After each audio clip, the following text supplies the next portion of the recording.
Hello, everybody, and welcome to a review of Tying a Knot with an Amagami Sister, episode 11. Now, after 10 episodes now, we are now in this Yai's arc. The oldest girl of the Amagami sisters. Or should we call her by her other name, Reiko? Yes, Reiko. Now, the only reason I said that is because this episode just got me full of questions that we're going to get some answers in this arc. The whole Yai arc. I mean, again, we looked at her first episode. She's the oldest, and she's the most gullible, big-breasted, long-haired girl that we all know and love. We all know and love. I mean, like who does not like Yai? Like, come on, who doesn't like the oldest sister? Come on, let's be real. Between Yuna, Ashihi, and Yai, pretty sure if you put Yai first or second, I'm not putting her third. But aside from that, this arc is the beginning of every girl's arc we're going to get. From Yai's arc to Ashihi's arc and Yuna's arc. The fate of the knot tying of these Amagami sisters leads to questions that we're going to get answers later on in these 24 episodes. And in this episode, we have got a few. So without further ado, let's get right through the review of episode 11 of Tying a Knot with an Amagami Sister. Okay, let's talk about our beloved boy. Let's talk about this blonde-haired boy, Uryu. You know, this guy has a gift. And I've been saying it ever since I do reviews of this show. This guy has a gift. The gift of dreams. This guy got so many dreams. When he goes to sleep, not only he sees the future, but he sees the past now.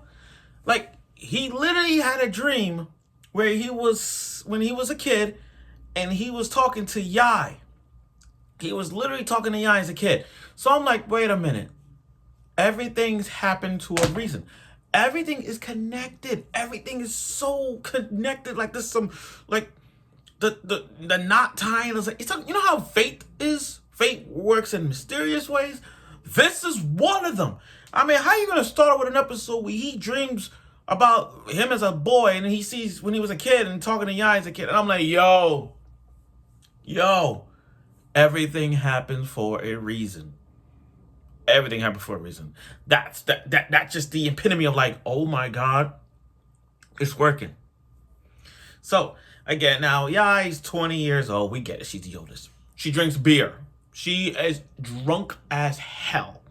She's drunk as hell. I don't know what it is about anime characters getting drunk. When an anime characters get drunk, I sometimes laugh and sometimes thinking they're going to spit the truth when they're drunk. Like for me, when I get drunk, I go crazy to a point where I dance to some shitty ass music I don't even like. But I go there just to dance. You know, that's me when I'm super drunk. Like, I don't care what type of music it is. I remind you, I don't like rap, hip hop, and reggae music. So if I get drunk, I'll dance to that crappy music. But that's a different topic in another way. But when I look at Yai drinking, when she drinks, I get it. I mean, there's a lot of few drunk in the anime characters go over the top. My favorite one is that girl, the girl from the Cafe Goddess and her terrorist. When she gets drunk, she goes crazy. But but I digress. Now they had a little light of fan service because of Yai, but that's overdone. Now I'm not surprised that Uryu's there, and I'm not surprised that Yai come out of the blue. Not only he's being her bodyguard, but also saying, "Oh, that's my boyfriend." And it's one of those typical rom-coms where the guy or the girl is gonna pretend that they like each other and all that. What does that remind you of? Rent a Girlfriend. Rent a Girlfriend is the GOAT of rom-coms. I mean, to pretend to be a fake couple and all that just to impress a bunch of people. It's Rent a Girlfriend vibe, which, by the way, once again, is the GOAT of rom-coms. So, yeah, I was telling everybody, oh, this is my boyfriend, all that stuff. And lying about he goes to Tokyo, medical school. Which brings me to this other girl, Makoto, who is Yai's childhood friend. The childhood friend. Which means Makoto knows something about Yai that we need to know. She's hiding something. So if that means they're childhood friends, does that mean Uryu must have met her? Or how this childhood friend became what it is? Now, big twist. The biggest twist ever in this episode so far. Yai's real name is Reiko Iwashuji. I could be wrong. I'm not good with the last name. I'm just going by the first name. Her first name is Reiko. That's the name. So now, this whole arc, we're going to find out what's the name, where did she come from, what's her freaking name. Like, we got to know, like, why you changed your name. That's the big deal in this arc. And we're going to get more of Yai's arc. I don't know if I want to keep calling her Yai or Reiko. I don't know. It's just, we've been talking, it's weird because we've been saying Yai a lot. But changing the name to something else, kind of like it takes time to say her name. But we're going with Yai. We're still going to call her that. Now, this is a nighttime for the Amagami sisters to go out at night. Out at night. 18 plus at night. You know, experience all the night times, things to do at night. Like go look at the fireflies or even go to the convenience store, which they never been to. Now, Yuna's case. Everything's happened for a reason. When Yuna sat down with Uryu and asked him, like, do you like big boobs or small boobs, long hair or short hair? There's a reason behind that. It's like, if you go back further episodes, remember the episode where Uryu dreamed about the future and he sees all Amagami sisters grown up. Yai got her hair short, but Asahi, am I saying it right? Yeah, Asahi has long hair and a little bit of size something, but that's why she keeping her hair grow. That's why he asked those questions there. That's what she asked the questions to you about. Do you like big boobs or small boobs, long hair or good hair? Because everything is the future. Because when she gets older, she's going to have long hair. That's why she's asking him those questions. Now, to answer her question, those questions, do you like long hair or short hair? Me, personally, it doesn't matter. It doesn't matter. Same go with the question. Do you like big boobs or small boobs? Okay, I'm going to be honest with you guys. It doesn't matter. Because I have a few waifus that has big boobs or small boobs. I have a few waifus that has long hair and short hair. So it all depends. To me, it just depends on the character. It just depends on the character. So to answer Asahi questions, I just answered it. Take Sumi from Rent a Girlfriend. She may not have the big boobs, but she's slender. You know what I mean? That's you see, there's a difference.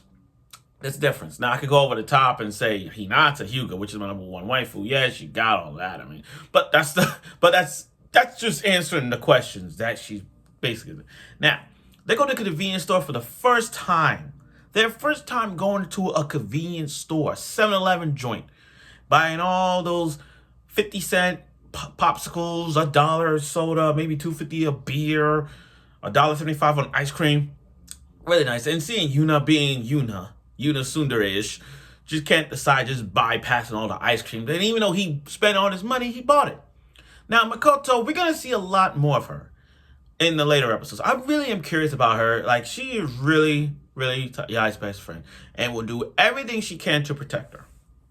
But in that last scene where Uryu was talking to Makoto about, what do you know about the name Reiko something? I'm not good with the last name. I'm just going by the first name. All she said was, you best leave that alone. Don't bring it up. See, there's questions about this arc right now, in Yai's arc, that we're going to get. I want to know about this. Like, I legit want to know. Like, they're not Amagami sisters. Yeah, their last names, all three sisters are Amagami. But let's look at it deep. Let's look at their really last names. Let's look at all their last names and see where this goes. Hopefully the answers will give us more about Yai. Because we know a little bit about Yai's backstory in previous episodes, even in this one. Now we're going to see more about this. But overall, though, this episode is really good. I like the beginning of Yai's arc with a surprising twist that her name is Reiko. And it's not Yai. So we're going to get answers to this one. Talk about it like a what? And to be honest with you guys, I didn't see that coming. So we're going to see more where this goes. And her arc is going to grow. We're going to see a lot from it. Hopefully, I think in this arc, she probably have her hair cut now. Because in the future, she did get her hair cut. So we're going to see how her hair got short. Maybe in this arc, she will. So I look forward for next week's episode of it. And with the answers that we're going to see from this, let's see where this goes. Maybe we call her Reiko or accepted or said Yai. Either way, I'm still taking Yai. So, see you next week.